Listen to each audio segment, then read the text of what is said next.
August 12, 2002, Asheville, North Carolina. It started like any other summer day, humid and slow. Jason Mercer, 22, was packing for a trip with his new girlfriend, someone his father had only just met but could tell Jason was crazy about. Her name was Eva Morgan, 18.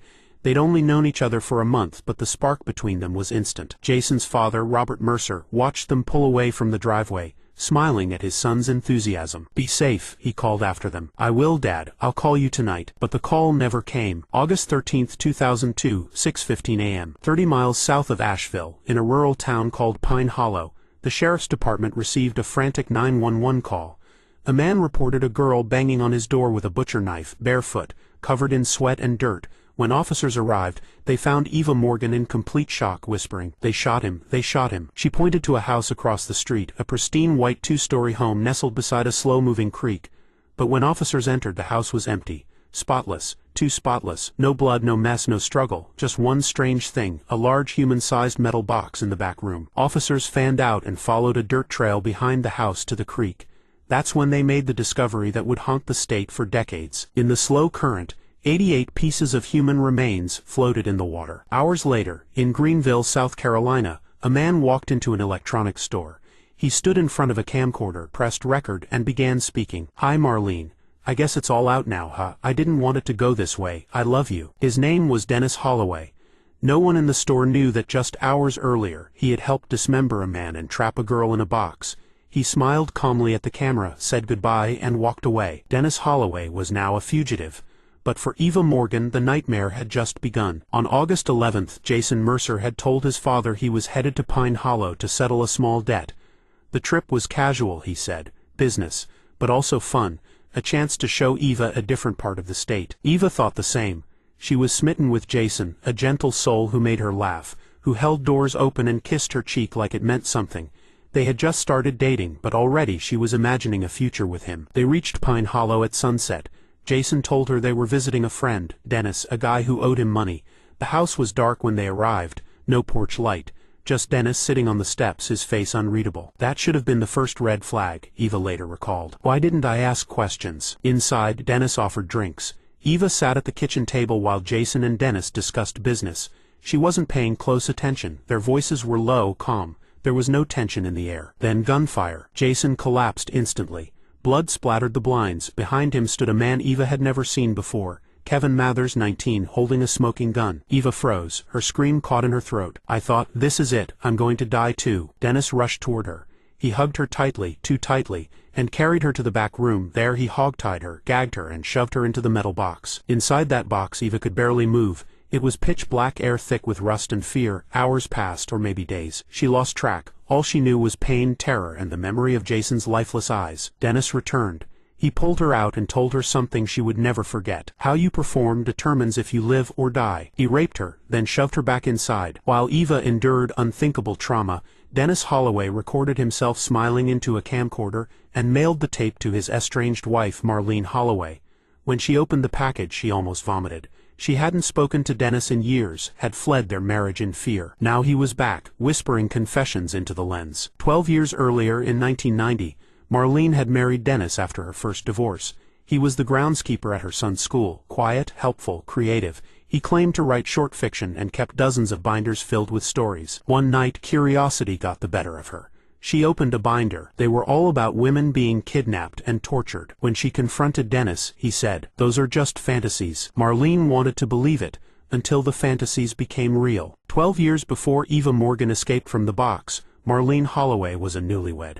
She had just married Dennis Holloway, a man who seemed quiet, thoughtful, maybe even a little mysterious. He was the groundskeeper at her children's daycare. She had 2 kids from her first marriage, and Dennis had been kind to them. He moved in the day they were married, settling into her modest home in rural Pine Hollow, North Carolina. Early on, Dennis told Marlene he loved to write. Short stories, he said, dozens of them. He had over 50 binders, kept in his office with strict rules. "Don't touch unless I say so." At first, she found it quirky. Until one rainy afternoon, alone in the house, she gave in to curiosity. She pulled a binder off the shelf. Inside were pages and pages of women being tied blindfolded, beaten, kept in boxes. Not stories, she realized. Detailed plans. "These aren't fantasies," she later said. They were blueprints. Marlene confronted Dennis that night. She told him the stories weren't erotic, they were sadistic. torture. Dennis looked at her with cold clarity. "They're my truths," he said. "There are things about me you'll never understand." She tried to ignore it, to survive it, but Dennis was already preparing to bring the stories to life. Months later, after the birth of their daughter, Marlene was healing. She asked Dennis to wait. Intimacy would have to come later. But that night, Dennis forced himself on her. "That was the first time he raped me." Marlene stood under the shower afterward, trembling. No amount of soap could wash the shame away. She didn't even know if it was rape. After all, they were married, weren't they? That question haunted her. And then came the box. One afternoon, Marlene heard strange dragging sounds in the garage. She peeked out and saw Dennis struggling to move a huge black box, metal reinforced. He said nothing. That night she confronted him again. This time he didn't argue. He smiled. Then he grabbed her throat and choked her until she passed out. She woke up tied to the bedposts, hands and ankles bound, Dennis standing over her, calm, focused. He blindfolded her. She could hear him walking around, his footsteps echoing on the wood floor. And then a knife, not just any knife but a butcher blade tracing across her face. He said nothing. He was aroused by my fear. She stayed frozen, heart pounding. Suddenly he tore the blindfold off. "That's not fun anymore," he said. When Marlene finally escaped and went to the police, they told her there wasn't enough evidence. No bruises, no witnesses, no recorded threats. She tried to file for divorce. But in the state of North Carolina at the time, she was required to take a pregnancy test before the paperwork could proceed. The result? Positive. I was trapped again. With 3 kids, no income, and nowhere to go, Marlene reached out to domestic violence shelters. Finally, someone helped her find a 2-bedroom apartment across town. She left Dennis, but he stayed close. Marlene had been free of Dennis for almost a decade, raising her children quietly. But in the summer of 2002, her younger brother Alex offered to move in and help with her kids while she worked. One August night, a knock came at the door. It was Dennis. He asked Alex to talk outside. Marlene didn't even know they were still in contact. He said Gary needed help. I told him to stay away. Alex promised to return in an hour. But by 3:30 a.m., he was still gone. Marlene began to panic. She called Dennis's number. The line rang and rang. No voicemail, just an endless sickening ring. While Marlene listened to the ringing line, 18-year-old Eva Morgan was still in the box. She had passed out from exhaustion. When the phone began to ring inside the house, she awoke with a jolt. It was like a signal. Something told me, this is your only chance. She wiggled her wrists, tied behind her back, grinding the rope against a bolt inside the box. It took hours, but eventually, she slipped one hand free. Then the other. She flipped onto her knees and used her back to shove upward. The box creaked. Then it cracked open. Eva stood in silence. The house was clean. No blood, no noise, no one inside. But she didn't wait. She grabbed a butcher knife left on the kitchen table and bolted for the door. Running barefoot, Eva made it across the street to the neighbor's lawn, crouched behind a bush, just as Dennis pulled into the driveway. Her heart stopped. He got out, looked around, then entered the house. Minutes later, realizing she had escaped, he ran back out, but instead of searching, he jumped into his car and sped away. Eva sprinted to the neighbor's porch and banged on the door until her knuckles bled. She was free. Police arrived minutes later. Eva, shaking, couldn't speak at first. All she could say was, "They shot him, they shot him." Jason Mercer, her boyfriend, was missing. The pristine house had no trace of him, except for one clue, a blood-stained axe by the back shed and drops of blood in a small rowboat. Officers followed the creek trail and made the grisly discovery. 88 pieces of Jason Mercer's body scattered in the water. Marlene's brother Alex Holloway, 20, was arrested the next day. He confessed to pulling the trigger. "I didn't want to do it," he said. But Dennis said he'd hurt Marlene and the kids. Marlene was devastated. She had no idea her brother was still under Dennis's control. The same day, Dennis mailed Marlene the VHS video. In it, he said, "I didn't have much of a choice. I already took his money. There's no excuse for what I've done. I guess it's time." Then he turned himself in. In the days following her escape, Eva Morgan was placed under 24-hour protection.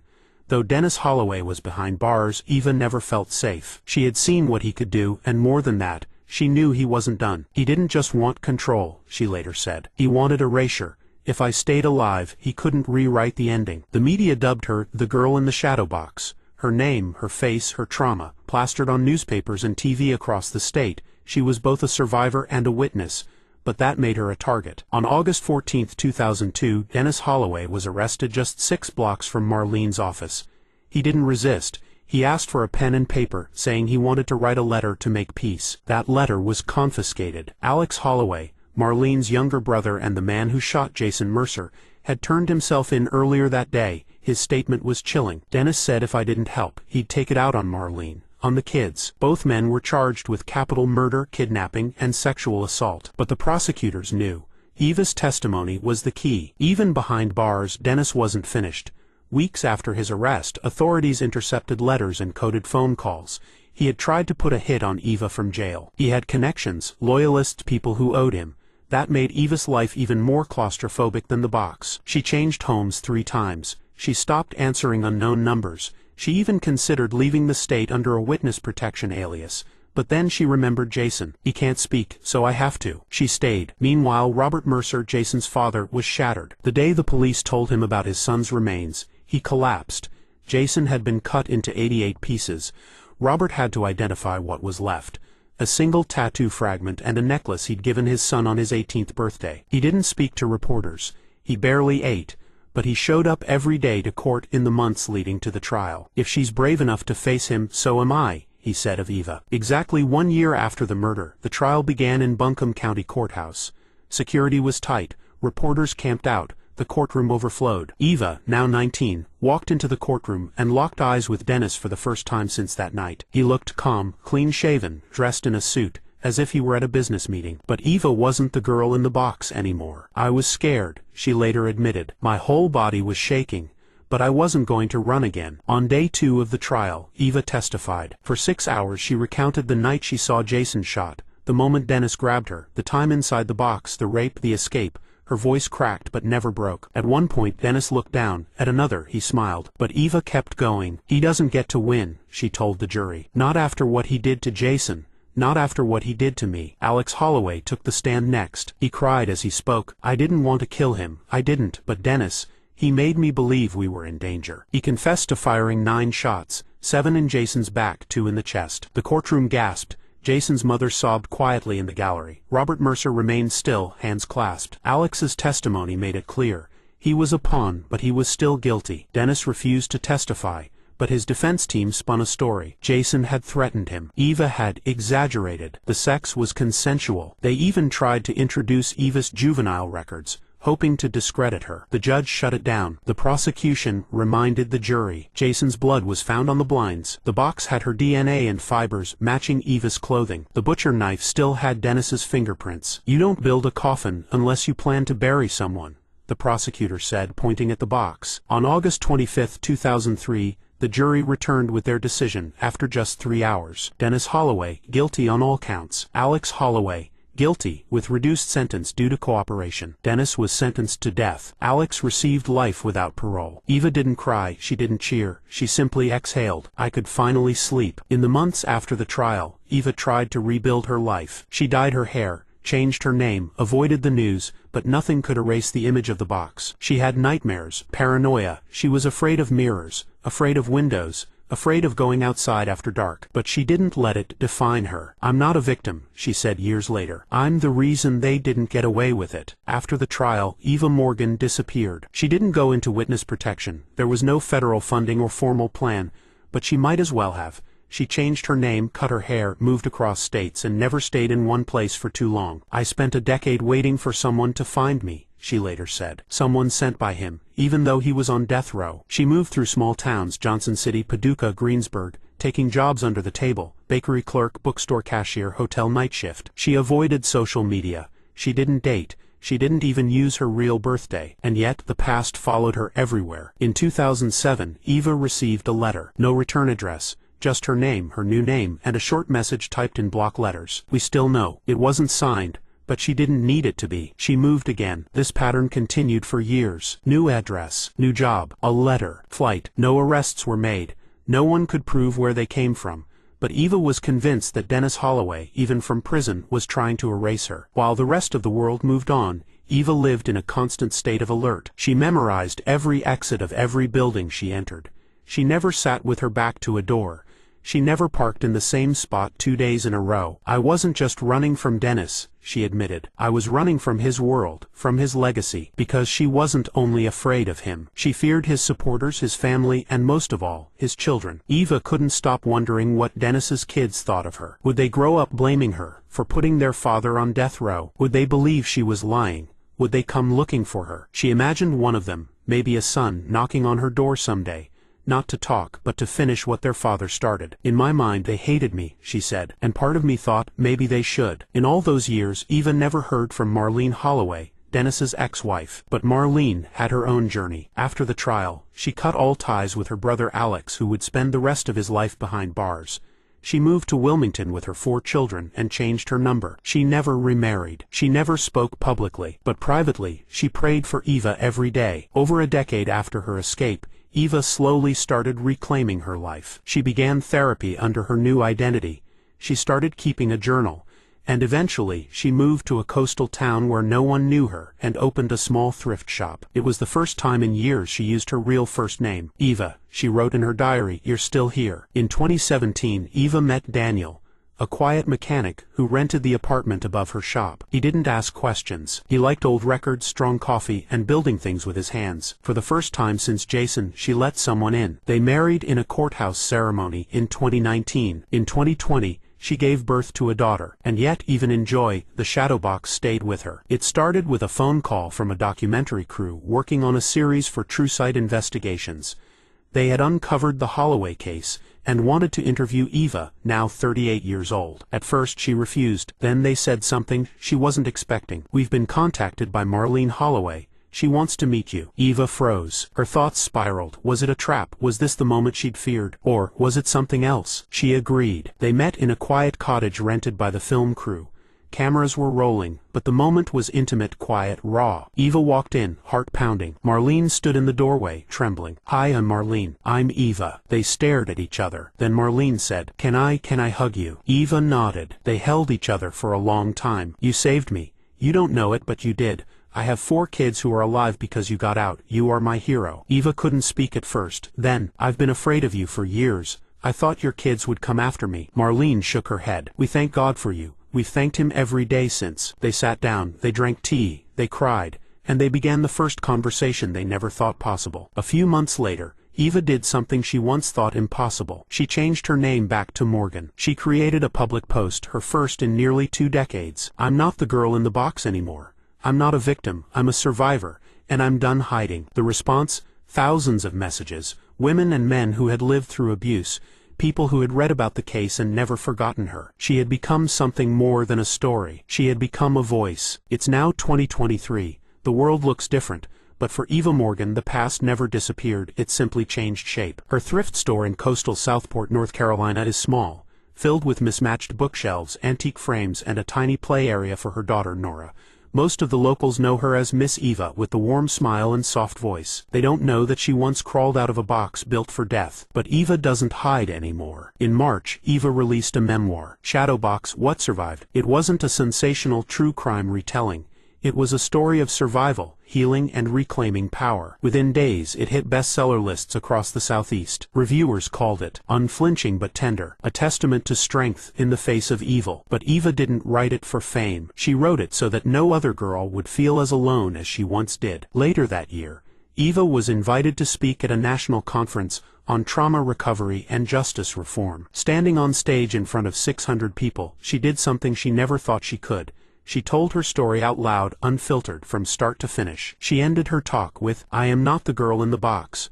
I am the woman who got out, and I am the reason those men didn't walk free." The audience rose in a standing ovation. Some cried, others just stood still in awe. Months later, Eva received a letter. This time it wasn't a threat. It was handwritten, signed, and sealed with a photo inside. Marlene Holloway's eldest daughter, now in her 20s, standing in a college graduation gown. The note read, "Thank you for my life. I know what my father did, and I know who stopped him, you." Eva cried. For the first time in a long time, they were tears of peace. Dennis Holloway remains on death row. After multiple failed appeals, he now spends 23 hours a day in solitary confinement. He has never admitted guilt, never shown remorse. But he no longer controls the narrative. Eva took it back. Over time, Eva's nickname took on new meaning, not as a reminder of what she endured, but as a symbol of what she overcame. Survivors began referring to shadowbox moments, the darkest times that somehow we escape. Therapists began using Eva's book in healing programs. Young women wrote to her saying, "Because of you, I left." Eva now runs the Shadow Foundation, a nonprofit that provides emergency relocation for victims of domestic abuse, long-term trauma therapy, legal aid for survivors testifying in court. "I didn't survive so I could disappear," she told a reporter. I survived so I could reach back and pull someone else out. When asked if she ever truly found closure, Eva answered, I don't think closure is a door that slams shut. It's more like weather. Some days the storm rolls in, some days the sky is clear, but you learn how to carry an umbrella. She still has nightmares, but she also has mornings, quiet, safe mornings, baking pancakes with her daughter, watching the sun rise over the water, alive. I am Eva Morgan. I was once a girl locked in a box, waiting to die, but now I live louder than ever. I'm not a secret. I'm not a shadow. I am here, and I survived.